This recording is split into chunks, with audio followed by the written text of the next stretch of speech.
2 Arab രാജ്യങ്ങളെ ആക്രമിച്ച് Israel. ഇന്ന് ഇസ്രയേലി F-35 യുദ്ധവിമാനങ്ങൾ ലബനാൻ തലസ്ഥാനമായ ബെയ്റൂത്തിൽ ആക്രമണം നടത്തി. 2 മിസൈലുകൾ ഉപയോഗിച്ചായിരുന്നു ആക്രമണം നടത്തിയത്.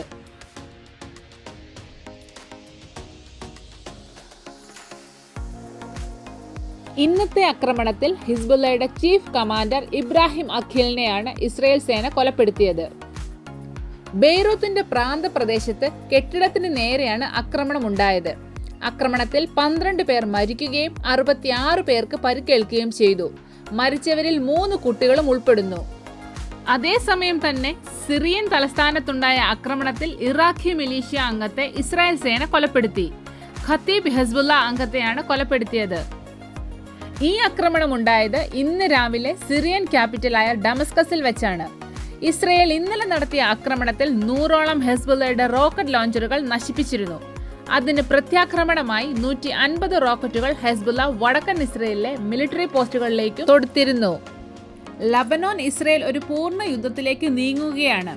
പ്രത്യേകിച്ച് ഹെസ്ബുള്ളയുടെ സീനിയർ കമാൻഡർ ഇബ്രാഹിം അഖീലിനെ കൊലപ്പെടുത്തിയ സാഹചര്യത്തിൽ ഇതൊരു വൻ പ്രകോപനമാണ് മധ്യ ഏഷ്യയിൽ സൃഷ്ടിച്ചിരിക്കുന്നത്. അതേസമയം ഇസ്രയേൽ ട്രൂപ്പുകൾ ലബനാൻ അതിർത്തിയിൽ പൂർണ്ണ സഞ്ചാരം തുടരുകയാണെന്നും സദാൺ ലബനോൻ കയ്യേറാൻ ശ്രമിച്ചേക്കാം എന്നും റിപ്പോർട്ടുകൾ വരുന്നുണ്ട്. ബെയ്റൂത്ത് ആക്രമണത്തിന് ശേഷം ഹെസ്ബുള്ള 20ഓളം റോക്കറ്റുകൾ തൊടുത്തതായി ഇസ്രയേലി ചാനലുകൾ റിപ്പോർട്ട് ചെയ്യുന്നു. പകുതിയോളം IDF നശിപ്പിച്ചെങ്കിലും ബാക്കിയുള്ള ഇസ്രയേലിന്റെ എയർ ഡിഫൻസ് സിസ്റ്റംസിനെ കബളിപ്പിച്ചു. കാഷ്വാലിറ്റീസിനെ പറ്റി വിവരം ലഭിച്ചിട്ടില്ല.